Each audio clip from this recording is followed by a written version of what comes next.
So welcome to this second half of our fall semester series.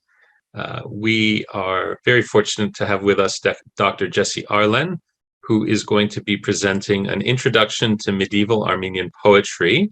This will be the first part.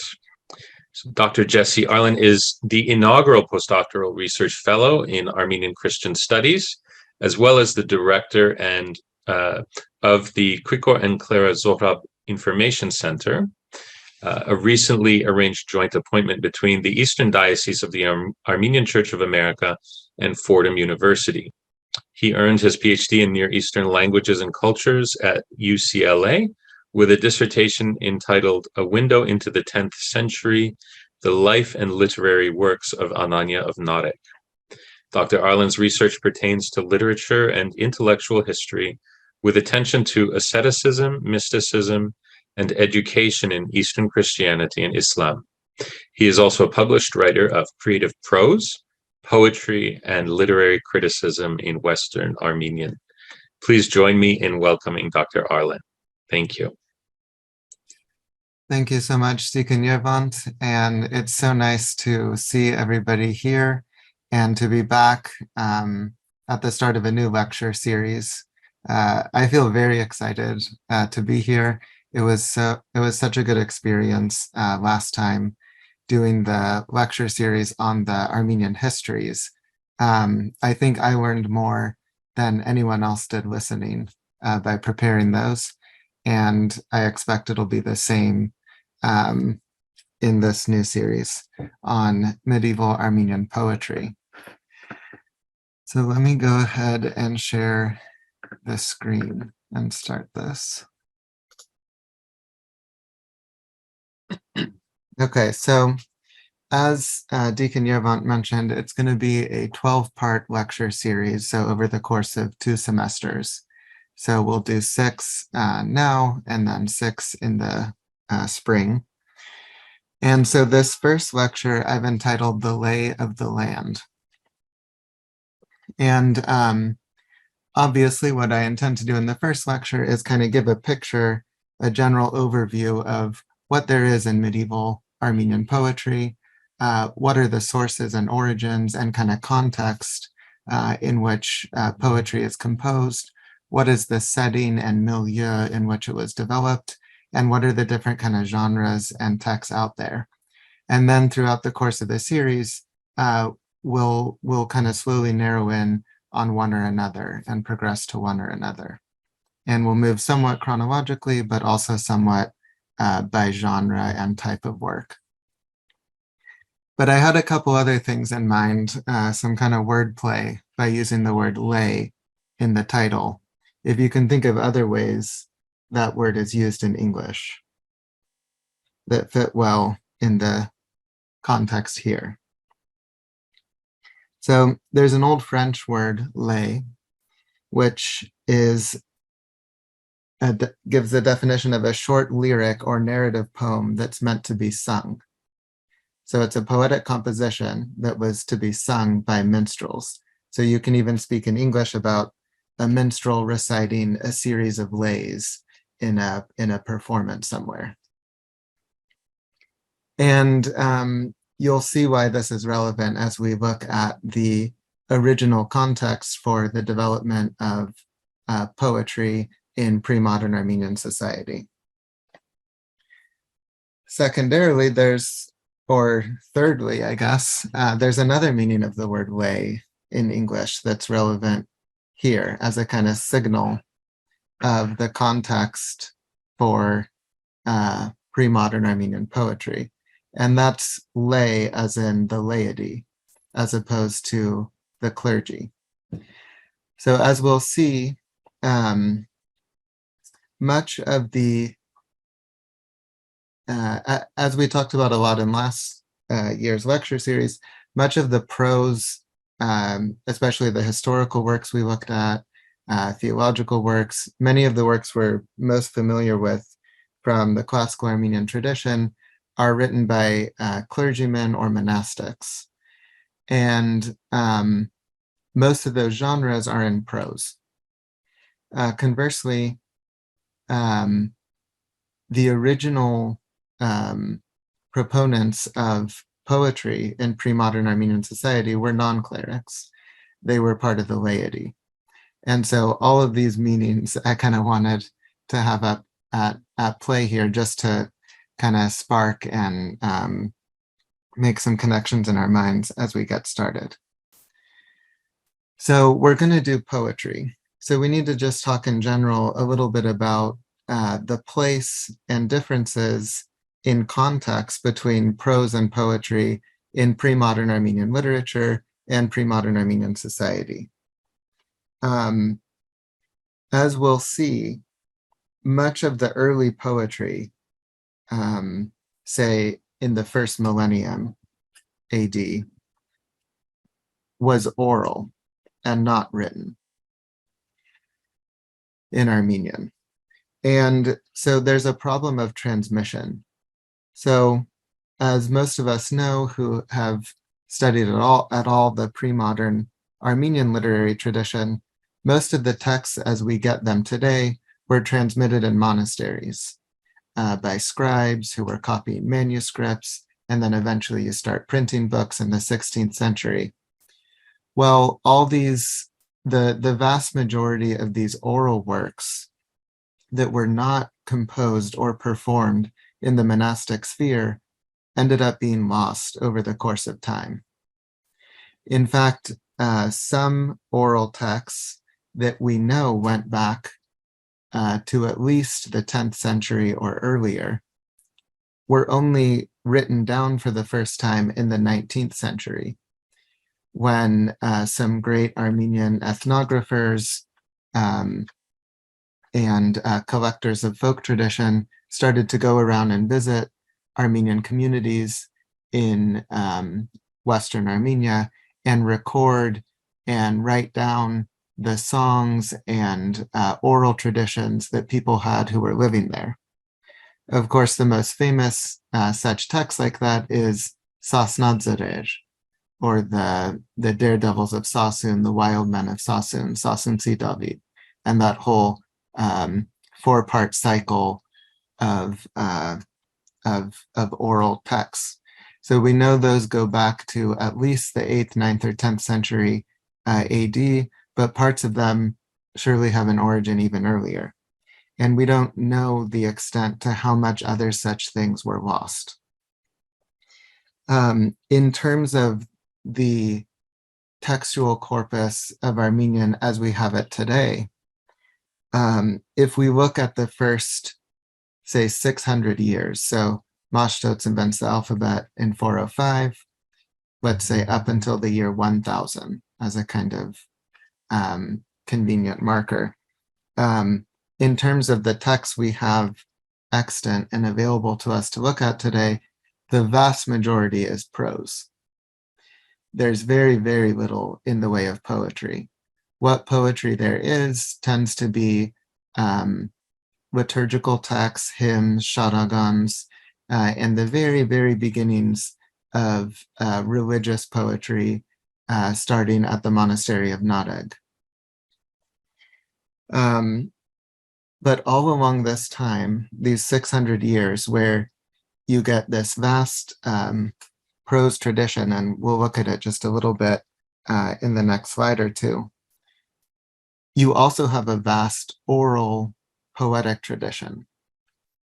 But it's a non-Christian tradition. It predates the conversion to Christianity, and it's largely performed in non-specifically Christian settings. Not that they're necessarily anti-Christian, but just not part of the Christian domain. And as we'll come to see, these two literary worlds, the one written and bookish and Christian, and the one oral and pre-Christian and poetic, are in very direct competition with each other. Those who are writing or composing or performing texts are trying to capture the minds, imaginations, hearts, etc. of the people. And both of them are in competition together, and one eventually mostly wins out, although it's not so clear or simple like that. So in this early period, we can make a kind of big generalization of prose developing out of a specifically Christian context, and then poetry as having its roots in the pre-Christian Armenian world. And then we'll see what happens as time goes on.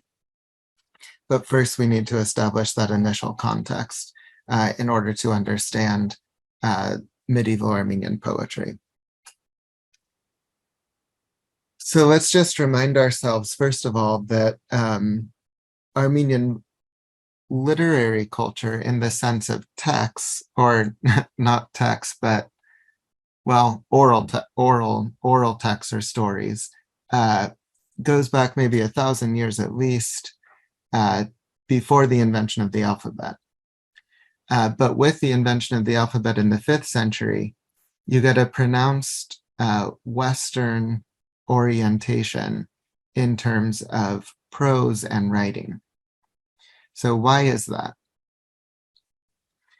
Well, as you'll remember from your own study or previous reading, the alphabet was invented in the first place by Mashtots as part of an Christian evangelistic mission.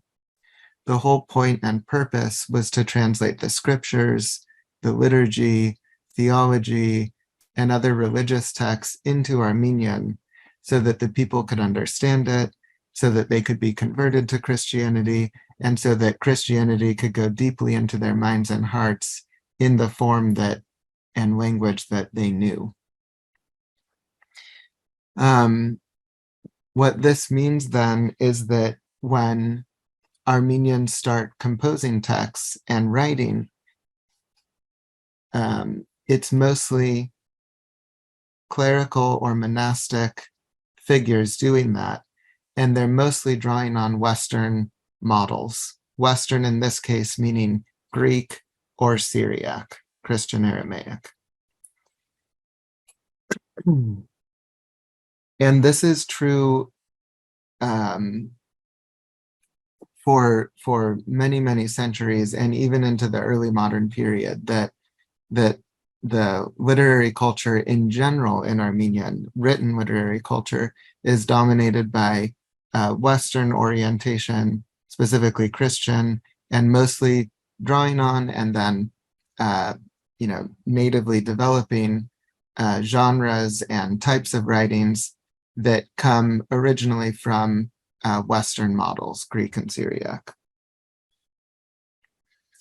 There's a nice quote here by Robert Thompson that I wanted to share, the late scholar Robert Thompson, who talks a bit about a nice quote, just kind of summarizing what I've been trying to say so far. He says, "Although songs about the ancient pagan heroes did circulate by word of mouth, sung by bards at the courts of princes and on social occasions such as weddings, these were not incorporated into the creative energy of ecclesiastical writers and scholars. The circle around Mashtots and their immediate successors were more concerned with assimilating the Christian culture of the world around them, rendering this, with appropriate adaptations, into Armenian, and using known prose forms to express their reaction to the specifically Armenian problems of the time." So let's just look briefly at what some of those major prose genres were before we turn mostly to poetry. So first of all, there was the scripture, and that was really the basis and back behind every other, almost every other genre you see on the screen is kind of the scriptures in the background. Of course, the liturgy, a great number of theological or patristic texts, so reflections on scripture, reflections on theology, etc. Homilies, so collected and then later refined into written works that could circulate. hagiographies, meaning lives of the saints, um, number of texts like that. Also commentaries, here especially scriptural commentaries, but then also later commentary traditions develop on other philosophical works. There's catechetical works. This refers to instruction, especially religious instruction, especially the kind of teaching and instruction in the early days that you would get before you were baptized as an adult. But later on, through various periods of your development. And then a few genres that here I've just pointed out what was the Western model in this case. So last year, remember we spent the whole time looking at histories.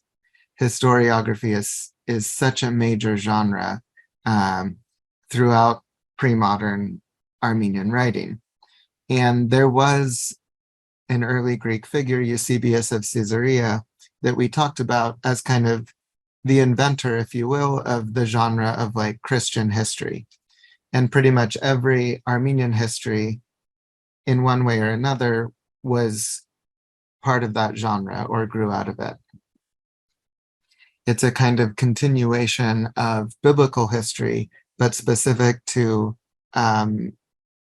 the Armenian people in this case.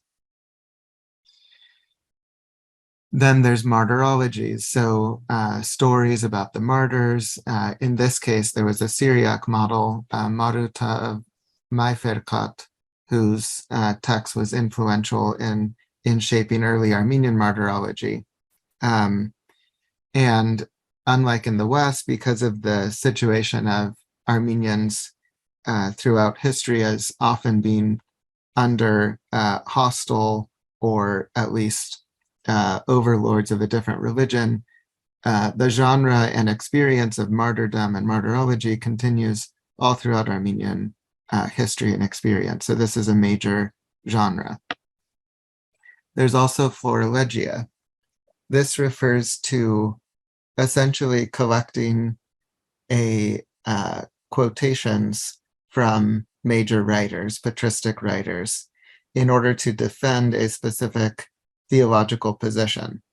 So this was done when the churches started to disagree about Christology and other theological issues, and you wanted to collect sayings and arguments by church fathers to support your opinion so that you could bring those in these kind of disputes and polemics back and forth.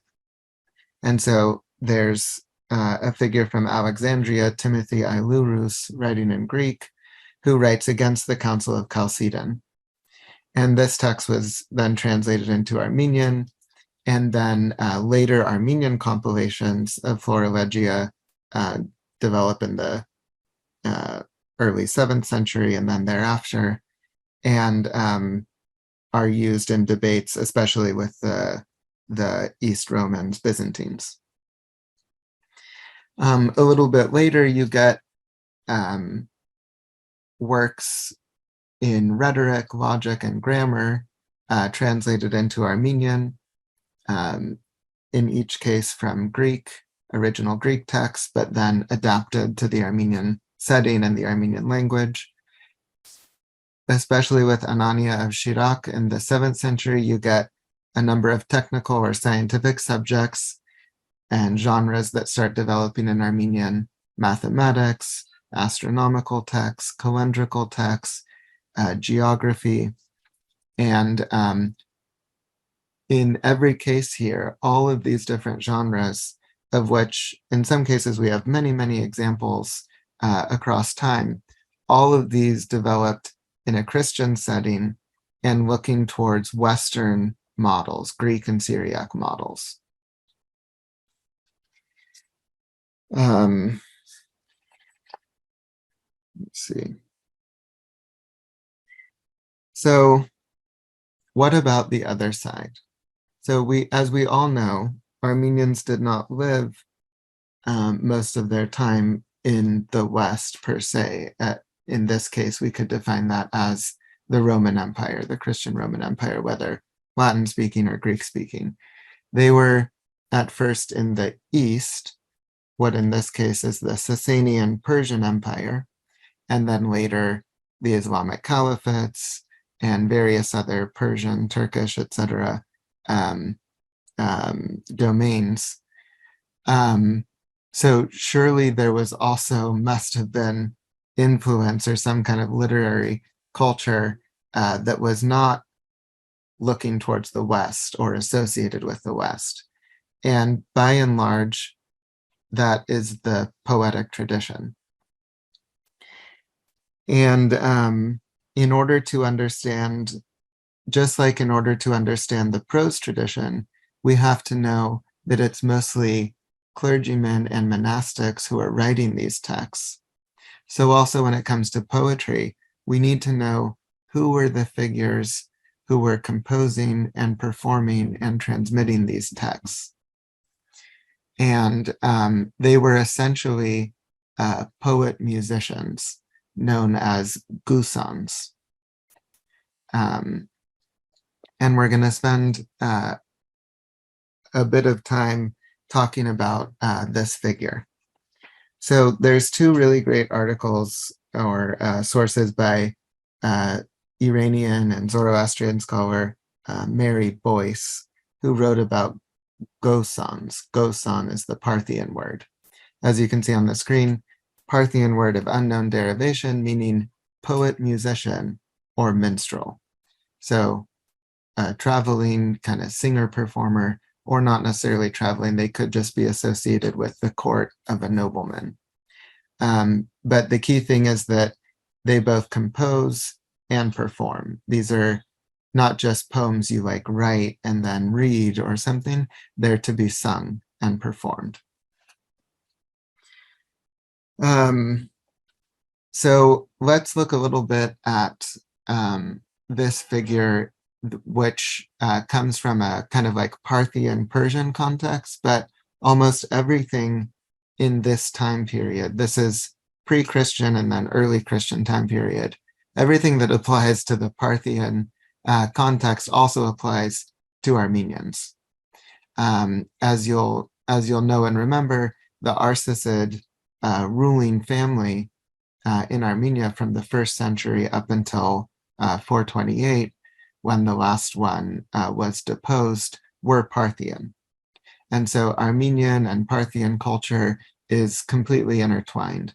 Many of the major families, the noble families, you know, all these ones we talk about, Mamigonian, Bagratid, all these kind of families, many of them were also of originally Parthian origin, which then over time were kind of Armenized or just melded into Armenian society and culture. So everything we're going to say here about the Gosan is also true of Armenian Gusans and vice versa, because as we'll see, most of the information we know about Gusans doesn't actually come from Persian texts, it comes from Armenian texts. So Gosans, whereas, you know, monks, their setting is monasteries or churches and things like that, for Gosans, they performed at banquets, weddings, and funerals. So like important official occasions having to do with usually high nobility. You want to think of like a noble courtly setting. And there's a lot of nice manuscript images that you'll see along the way to help us kind of imagine this setting. As Mary Boyce says in her encyclopedia article on Gosan, poetry and music, it is evident, were among the Parthians' greatest pleasures. And for them, the two were indissolubly joined. In fact, no native word is known in any Iranian language for a poet that's distinct from a singer. And she says that they were not merely entertainers, but had important functions. So just like the priests and clergy were transmitting the Christian message and the whole biblical salvation, cosmic drama and biblical story, so also the Gosans had their religious and imaginative world that they were transmitting. So what was that? It was the oral epic traditions that predated Christianity. There's very, very few references to Gosans in Parthian literature. It's an older form of the Persian language, of which very few texts survive. But one of them is from a Parthian Manichaean text, which kind of gives a definition of a Gosan. It says, he's one who proclaims the worthiness of kings and heroes of old.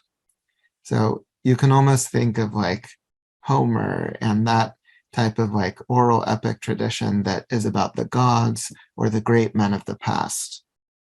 It's very similar here.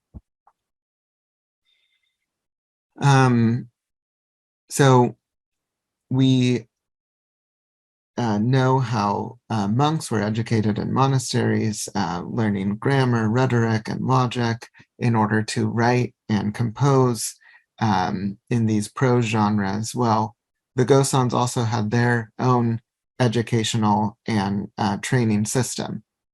And I just want to quote here from Mary Boyce, a kind of like speculative reconstruction of what that must have been.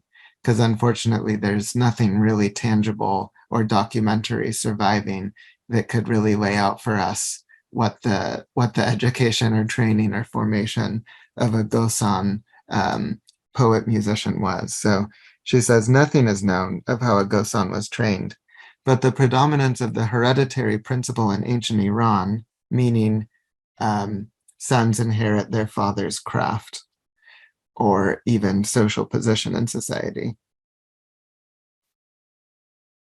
makes it probable that the calling passed regularly from father to son, with training beginning at an early age.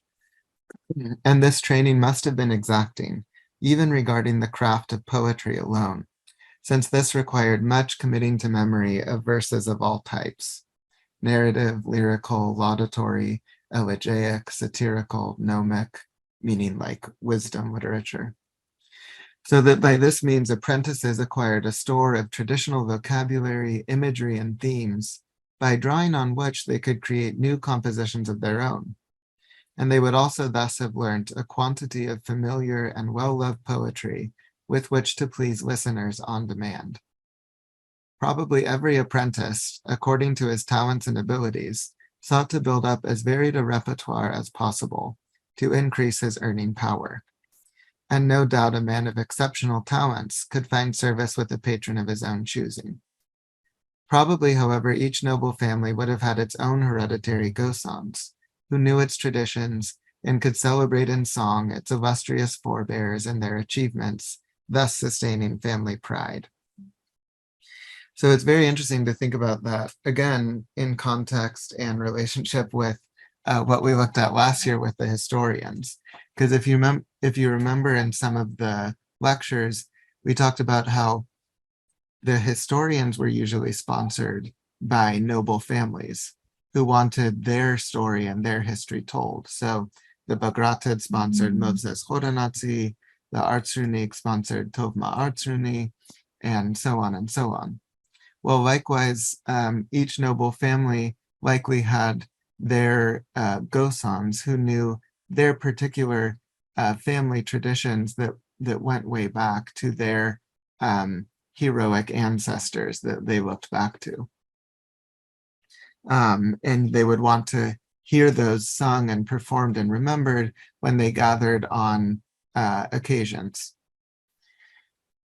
One other really interesting thing that comes out of this quote is kind of in the middle here, where she talks about you learn a number of standard, like a repertoire of things that then you draw on in your performances. So almost like jazz musicians of sorts, where there's no real one way to play the song. There's no real one way to tell the story. You can modify it in different ways or use your own creative ingenuity or inspiration in the moment. But, you know, the arc of the story is the same, but the details might be different. And this is true in general of oral literature. So when they went to start recording Sasnad Zerer, the daredevils of Sassoon, they very soon found that there was no, set text or set tradition. Each time a singer performed it in oral, someone told the tale, it would come out differently. And so when they published the text in the 1930s and 40s, there were 4 massive volumes published, and they were really just the collection of everyone who told the tale. They just recorded and put all together. So a similar thing could have been at play here, where you have set stories about certain heroes or gods or things like that, but then the texts are not fixed and static. They can change and develop over time. Even the same performer could perform them differently at one time or another. This is all very fascinating, but from our perspective, it makes it very, very difficult again. And it helps you see again why such things were so fragile and so liable to being lost, because there really is no set text that was written down at any time. It was an oral tradition. So as I mentioned, there's only rare references to ghosans in Persian literature. Let's look at one of the most important ones. So Bahram Gur, this is a Persian Shah. This much later 12th century history writes, looking back at a past that and imagining the origin of how ghosans came to be in Persian society. He says, Bahram Gur inquired ever of the state of the world, and found none with any pain or distress, except that men used to drink their wine without minstrels. Therefore he bade write to the king of the Indians and asked of him Gosan. And in the Pahlavi, which is Parthian language, Gosan means minstrel. Then there came from India 12,000 singers, men and women. The Luris, essentially gypsies, of today are their descendants. And he, Bahram, gave them goods and animals that they might without charge make minstrelsy for the poor. So you can see here in this kind of like origin story for how ghosans came to be in Parthian society, this sense that they're meant to enhance merriment and entertainment, festivity at banquets. So you shouldn't just drink your wine, and talk. You should also have poet musicians performing for you, is kind of the idea here. Well, there's not much more if you were trying to reconstruct what ghosans were from Persian literature. And so, as I mentioned previously, the richest source of information on ghosans, or now we can just say ghusans, are actually Armenian historians.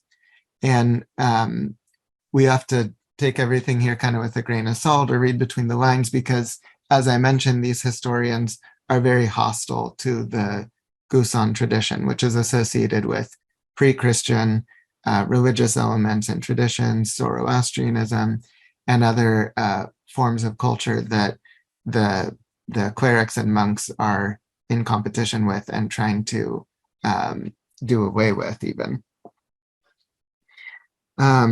So what first emerges in some of the Armenian historians is Gusans as singers of lore or transmitters of oral epic tradition. And the main historian in which this image comes out is Movses Khoronatsi, unsurprisingly. So remember, we looked last time at how he was really the one who codified and brought together the image and picture of the pre-Christian Armenian history and mythology and past, as it then would be known forever after. Because those oral traditions ended up being lost, and so then all we had left was Movses Khoronatsi, essentially. So what's very interesting is when he talks about the sources that he's using to compile his information for his history, he talks about, in this case, talking about King Aram. He says that, well, there was information lacking in books. I couldn't find anything written about it. But for the stories I'm telling you, the details I'm giving you, I derived it from the chants and popular songs of certain obscure gusans. So according to him, he actually listened to and knew some of the Gusan performers and some of their oral epic tales and used that as material in the writing of his own history. In another part where he's talking about Anuish, Ajdahak's wife, those details aren't important. He talks about how this thing I've just told you is confirmed by the rhythmic songs to Velyatsin Yerkuk, so meaning kind of poetic in a way, rhythmic songs that the inhabitants of the wine-producing district of Gochten have lovingly preserved, as I hear.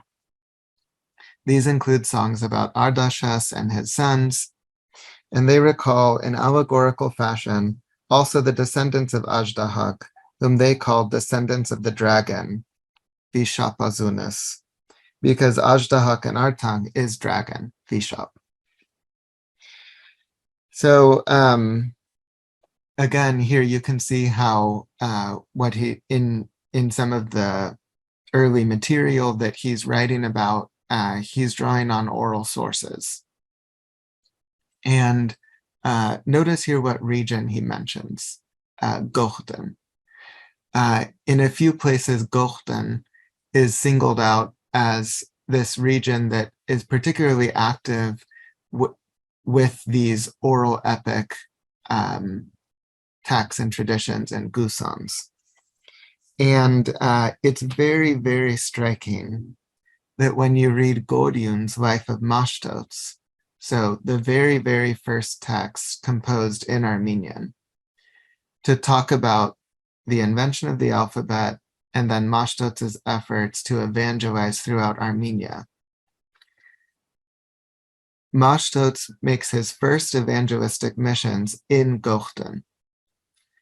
After he leaves the royal court and does his ascetic practices and now is ready to go out and be a traveling vartabed, to go teaching and instructing and trying to evangelize people, the very first place that Godiun says he went is Gochten.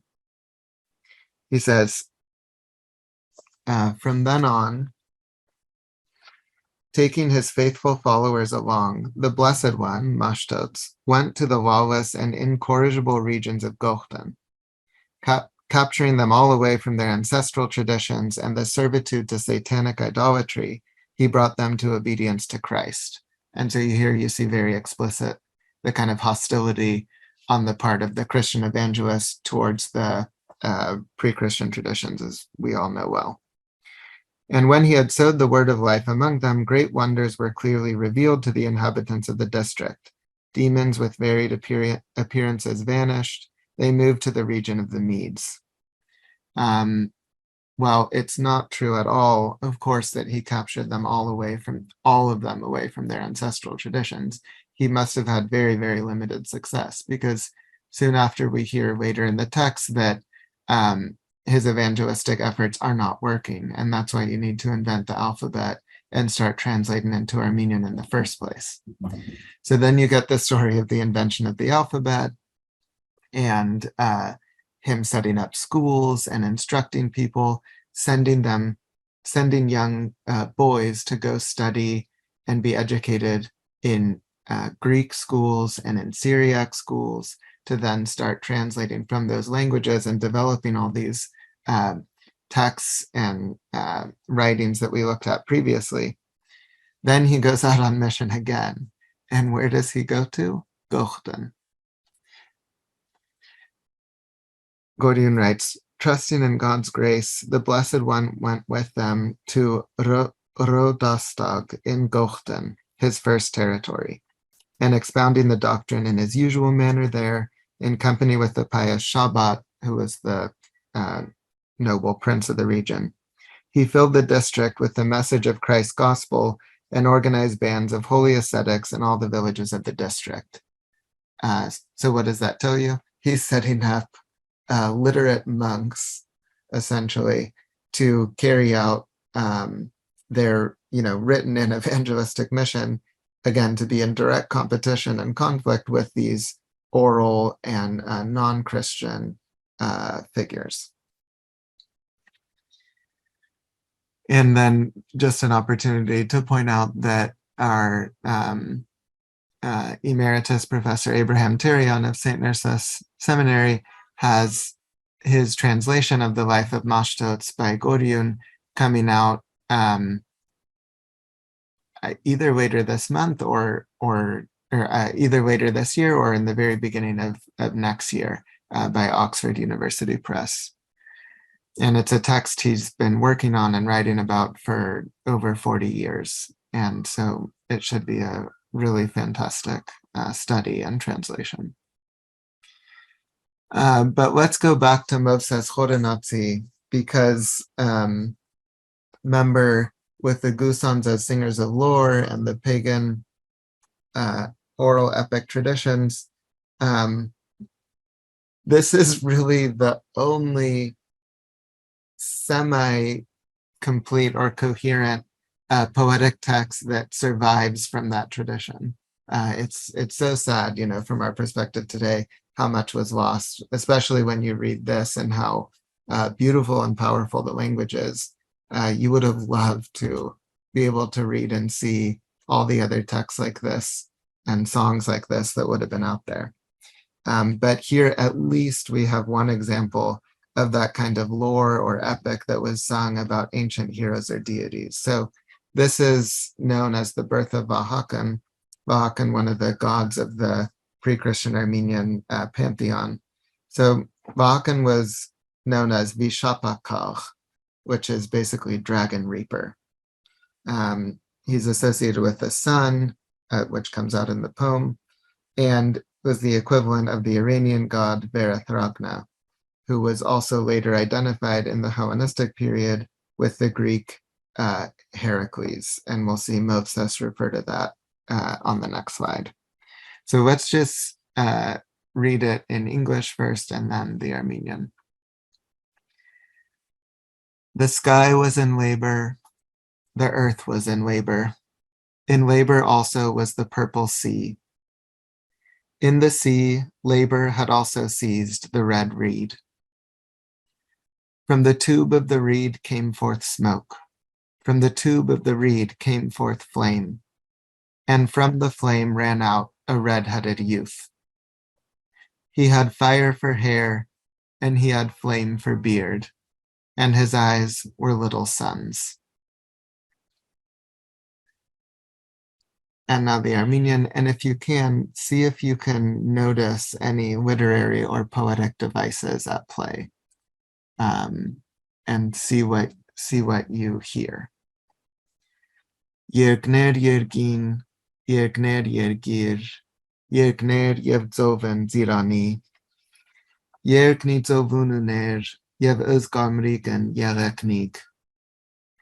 Ant yerekan poch zuch yelaner, ant yerekan poch pots yelaner, yev I potsuin vazer chardiash badanegig. Nahur heruner, abate potsuner morus, yevachgunknein arekagunk. So what stands out to you in terms of the literary devices or poetic devices? What do you hear or what do you feel when you hear this? The first is alliteration. Absolutely. Yeah, where do you see that?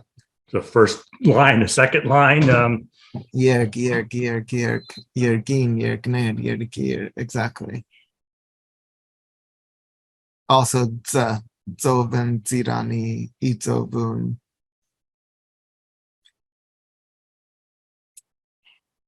What else?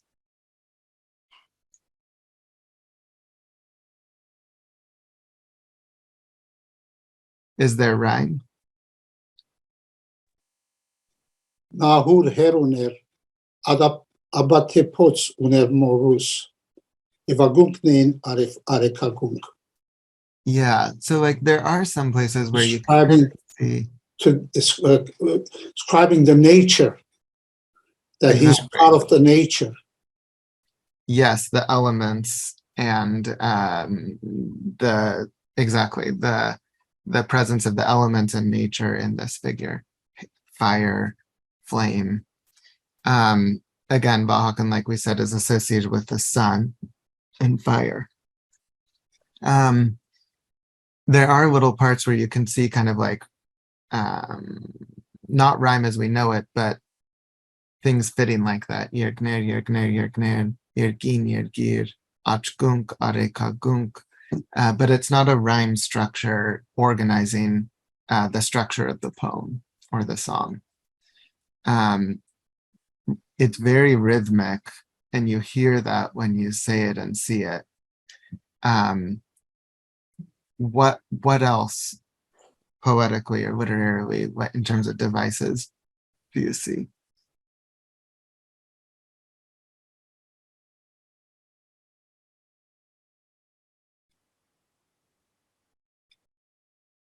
Ընտերեկան փող ծուխ ելաներ, ընտերեկան փող փոց ելաներ. It's just unbelievable. Yeah, so there's a lot of parallelism and even like repetition. Mhm. So yergner, yergin, yergner, yergir, yergner, yevzoven zirane, yergnitzoven, and then antierekan poch, antierekan poch.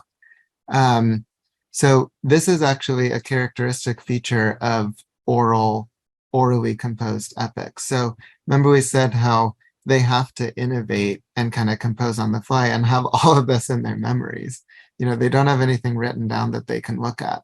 So that parallelism and repetition is something that the mind and memory can latch onto, and you kind of know what's going to come next, and then you can maybe think about the rest of the line that's going to come after it that you need to supply.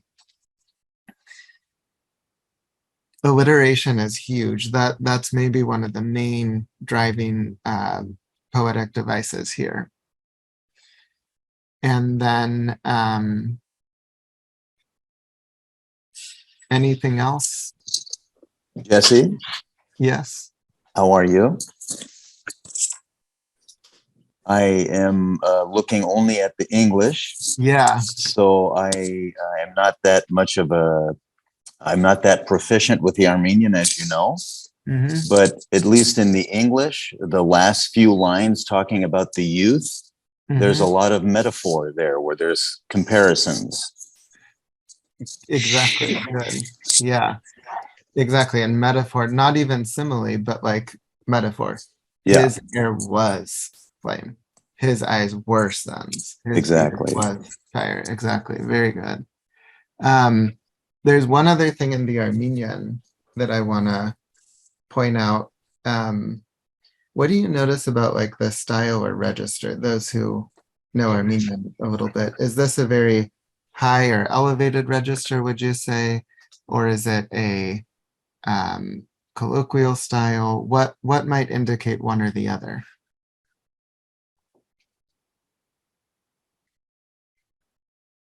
I think it is more classical. It is, so it's the classical form of the language. Does that mean necessarily that it's formal or like very high style?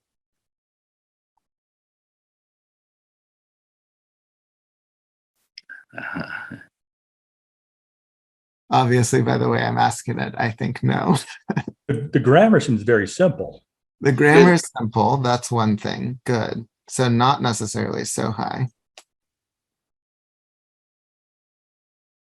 Any other like suffixes or anything about the way the words are formed that could indicate one or the other?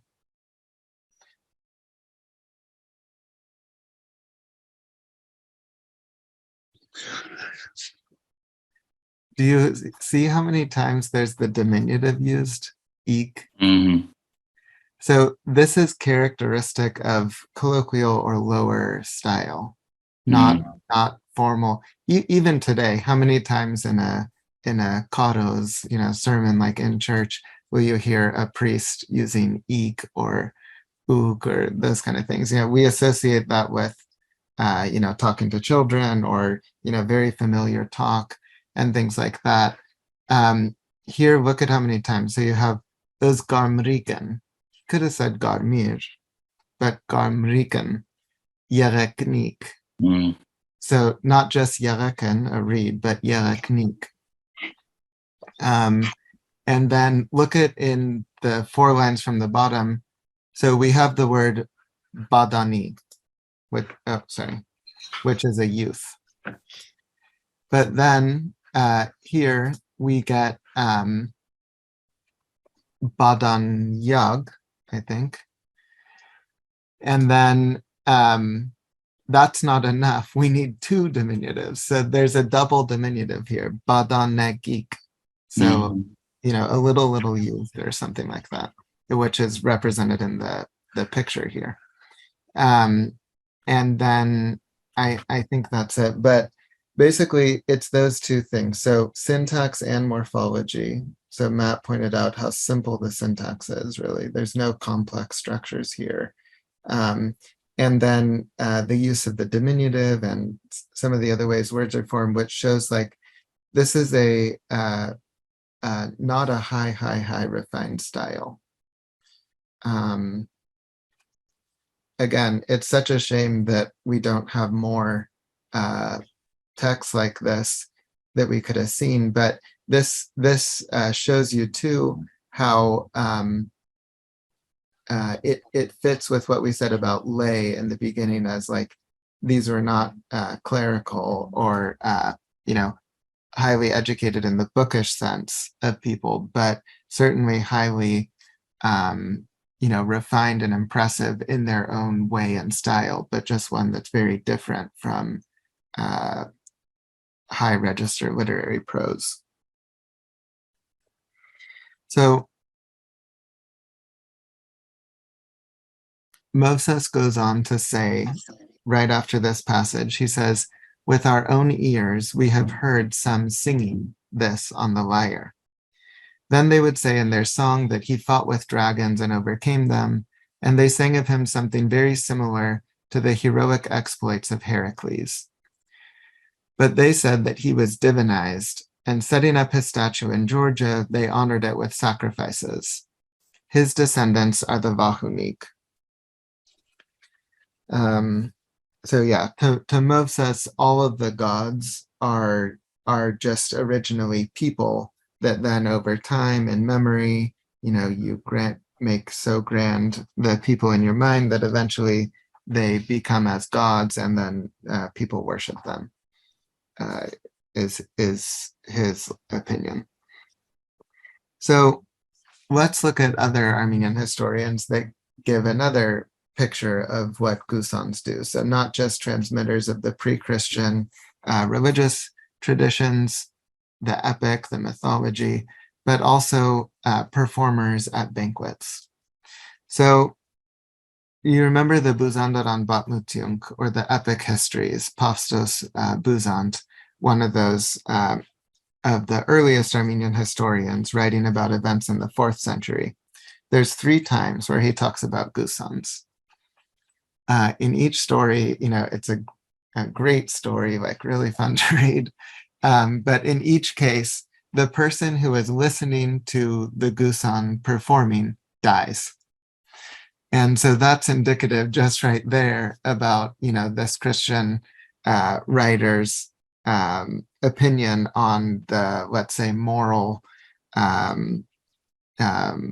state of those who listen to gusans, or the kind of things that will happen to you. So one of them's murdered, one of them's struck down by, or others are struck down by God, and the other commits suicide.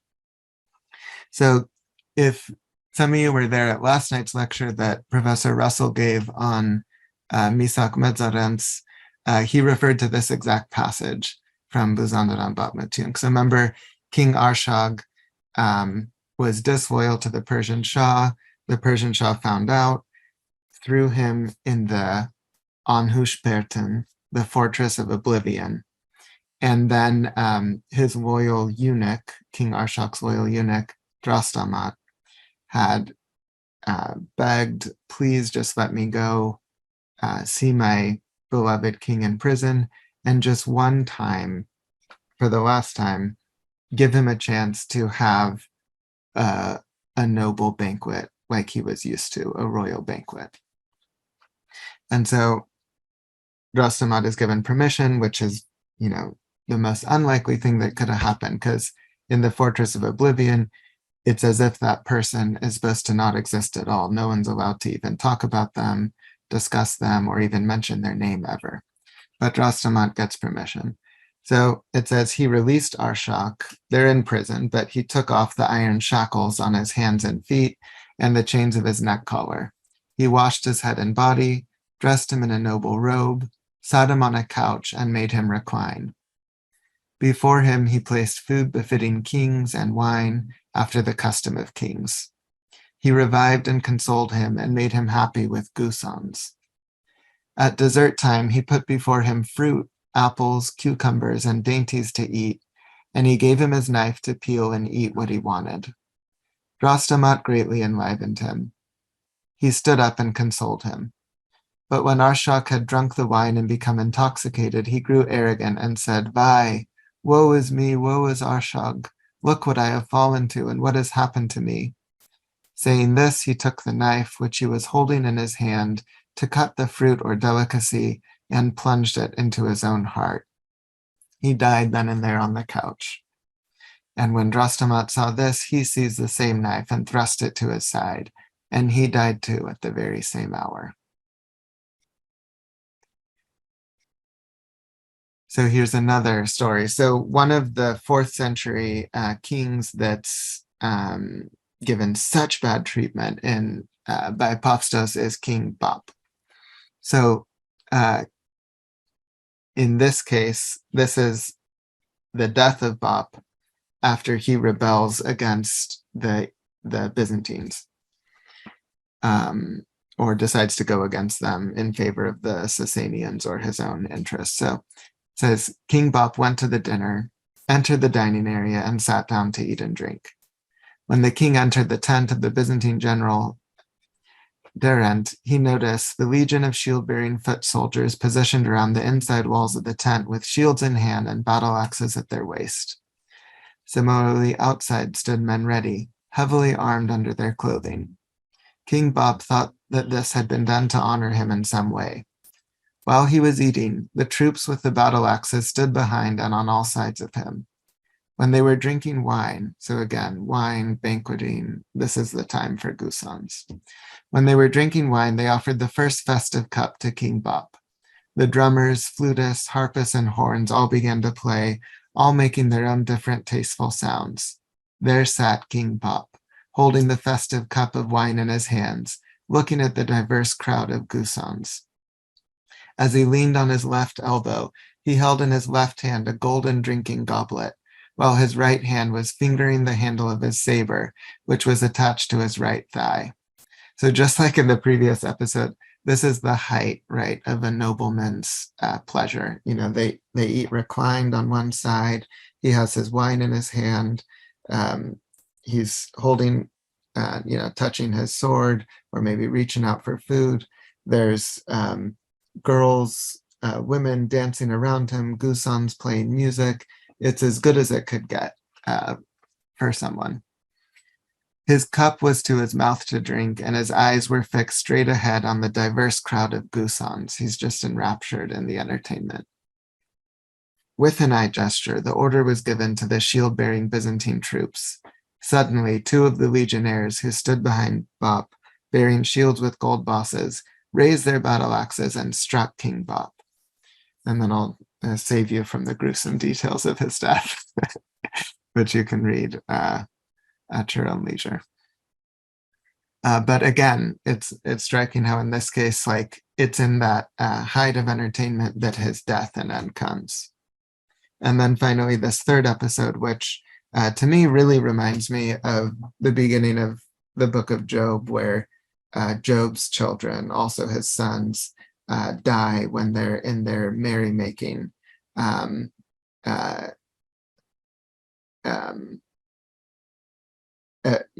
They lose everything and all die in the midst of their festivity and enjoyment. And probably that was even in the background as he was composing this. So the sons of Husik was the Catholicos, and his sons were no good.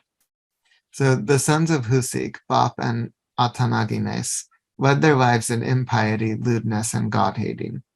Every day of their lives passed in great audacity, without the fear of God before their eyes. They conducted themselves in a licentious way in adultery, and ridiculed and scorned the order of God. Now it happened that they were in the Daron country at the church in the Avan at Ashtishat, the first church which their grandfather Gregory had built. Pop and Atanagenes, the two brothers, went and reached that village. With great impiety, they were ridiculing the temple of God. The two brothers went and entered the episcopate located there, and drank wine with whores, harlots, bards, gusans, and jesters, and scorning the blessed and sacred places, they trampled on them. While they were in great merriment, reclining in the episcopate, eating and drinking, suddenly the angel of the Lord appeared in the form of a bolt of lightning, striking the two brothers dead where they sat. So this episode is a great example of the kind of moral disapproval that the clerics and monastic writers held for gusans and everything associated with their literature, because it was performed at a time of festivity, drinking, with sexually questionable things going on. He says whores and harlots, but it might have just been dancers or the kind of entertainment that they would have. It's again another reason for great animosity from the Christian writers who compose most of our texts that we have. Finally, so those were all early texts, but what's interesting to know and really gives us a basis for understanding and knowing that this oral pre-Christian and then non-Christian tradition continued well into the medieval period and even transformed into the modern period. Look at this passage from Tovma Artsuni. So he's talking about Gagik's palace at Ahtamar, which was built in the early 10th century. And Gagik is a Christian king. He's not a non-Christian king or something like that. But it says, the structure of the palace, of Gagik's palace, is extraordinary and astonishing, and so surpassing and incomprehensible to the imagination, that if an intelligent man were to examine only one section of one dome for many hours, on coming out, he would be unable to tell anyone anything of what he had seen. For the pictures include gilt thrones, seated on which appears the king in splendid majesty, surrounded by shining young men, the servants of his festivities, and also lines of minstrels, tasas gusanats, and girls dancing, chagas achchagans, in an admirable manner. There are bands of men with drawn swords and wrestling matches, and he goes on and on. So even this Christian king had his palace decorated with these scenes, which clearly also he must have had as his entertainment in real life. And this is in the 10th century. Likewise, in the history of the Caucasian Albanians, which comes down to us in its form mostly from the 11th or 12th century, there's this text from a council that was called in Arlen in Caucasian Albania in the late 5th, early 6th century. One of the canons of the council says this: of those who mourn for the dead, let the head of the household and the gusans be bound, brought to the royal court and punished, and let not their families dare to lament afterwards. So what's going on here? So there's yet another reason why gusans are so looked down upon by the Christian writers. It's because of their association and participation in funerary mourning practices, funerary laments and mourning at death. So it was the tradition and custom for there to be great displays of lamentation and songs of mourning at death. And Christians who believed in the resurrection were very, very against these practices because it betrayed a lack of belief in the resurrection. And there's all kinds of homilies and sermons and all sorts of texts written trying to get people to stop doing these practices because you shouldn't overly grieve the dead, because in the Christian view, if they're a believer, they go to be with God. And so in this council, you see it being in fact banned, and those who engage in these things will be punished along with the gusans who perform the lamentations at the funerals. Even in the 12th century, in a text that was written to be a text to be used by someone to make confession and penitential prayers, this figure Grigor of Marash, one of the lines in that book says, "I have sinned by attending comedies. I have sinned by entertaining gusans." So if you're writing that in the text, the assumption is that people are actually doing that. So this was not something that went away with Christianity. It's something that we have very little written evidence for, very little idea of like what precisely it was like, what exactly the texts were like, but we know that it was going on and very, very, very popular. And it's out of that tradition that medieval Armenian poetry develops. And so we can see in this like early period where Armenian poetry is just starting, there's competition between those starting to compose poetry with the gusans, and kind of like a fraught relationship, because poetry and song, besides liturgical song, is associated in many ways for Armenian cultures with a non-Christian environment. So writers have to cope with that and deal with that as they start writing in poetic forms.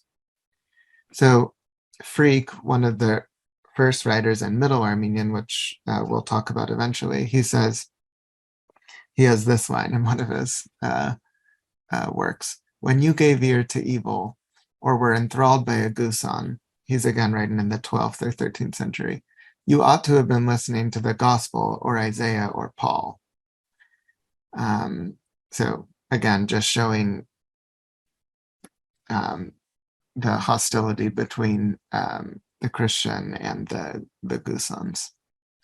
But here's a text that's much more interesting, and then we're going to have to close, obviously, because I'm running out of time, but we'll finish the rest of the lecture next time.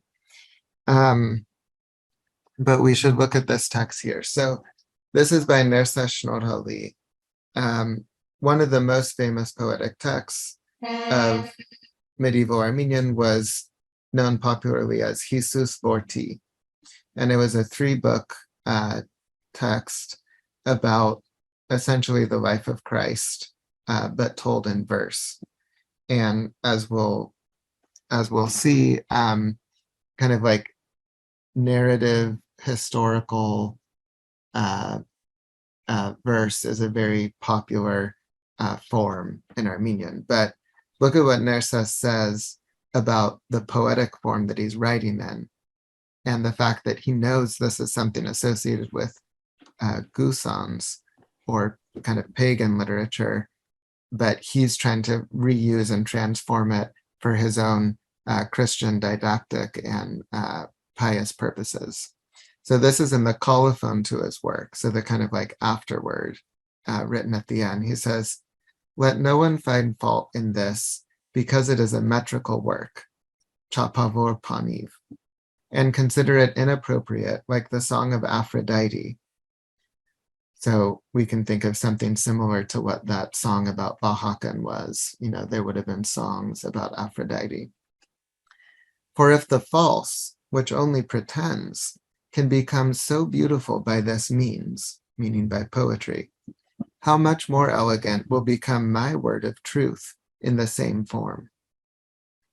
Like the Song of Solomon, that which is named Song of Songs, which depicts the love of the heavenly bridegroom for the virgin bride, or the Davidic Psalms, or the many others so well known which were composed in metrical verse, not by themselves, but by the Spirit, who moves in those it wishes. In the same way, I etched this poetic work on paper for the delight of the philologist and the well-intentioned reader. And I just have to read the Armenian so that you get a feel of like just how nice it sounds in Armenian. Yev mi'i hais vok achtana te chapavor pani vesa. Yev ardakin gardzina vorbes yev zerken aprotidia. Ziyete suden vortsavanas sovav ein kan keretskana. Kani artiok vayelchana jeshmardutian panas vorisama. Yerquin hanquin sohomoni sa vorierkots yerk anvani. Vodes pesain yerknavori seren arte harsin gusi. Yev gam tavtianen salmosi. Yev ail pasmats voren haitni. Vork varetsan chapov pani. Voci hinkians al ihokvuin. Ein vor charge horeskami. Ust eisem yevies negaretsi. Us nerdagagan panasi kardi. Izavarjutun panasiri. Yev paremid anterzori. You see just how like kind of like rhymey and sing-song this is. It's almost like I heard one like very serious academic scholar say one time that like when Nersess Fall started writing like this, it would have been the equivalent of, you know, some great famous serious writer today putting his, you know, philosophical discourse or something like that into the form of a rap song. That's like the register difference between here and like his other works. Or like that's how that would have sounded to the ear. So he has to justify, you know, why am I doing this? So you see that developing as we'll have a chance to talk about more later around this time in the 11th or 12th century, where Christian writers start turning to this poetic form, in part also because it's a language and a form that's closer to the people. And as time has gone on, the way people speak and the language they're using and understand has become very, very distant from the high classical Armenian that was codified in the 5th century. And so these writers like Nersess Fall and others, they want to find a way to put Christian truth in a form that will be desirable to the people. Those of you who are familiar with Havadov Chostovanim, that prayer, remember in the preface to that work, Nersess Fall talks about how, you know, the people don't care about prayers and things like that, and they don't understand the things the priests are writing and talking about, but they have all these kind of songs and you know, pagan songs and things like memorized, and they sing those to each other. So that's why I wrote this prayer in very, very simple language that could be memorized by people. And so this is exactly in this kind of like milieu that Christian religious poetry starts to be written in Armenian. And we'll return next time to just kind of summarize some thoughts about just how the prose genres all look to the West. The poetic genres all formed essentially from Eastern models, Eastern genres, Persian, Arabic, etc. And we'll look at some of that a little bit, continuing our overview before we start diving in deeper to individual writers and individual genres. But I think for the sake of time, we'll just have to stop there for tonight. Thank you so much.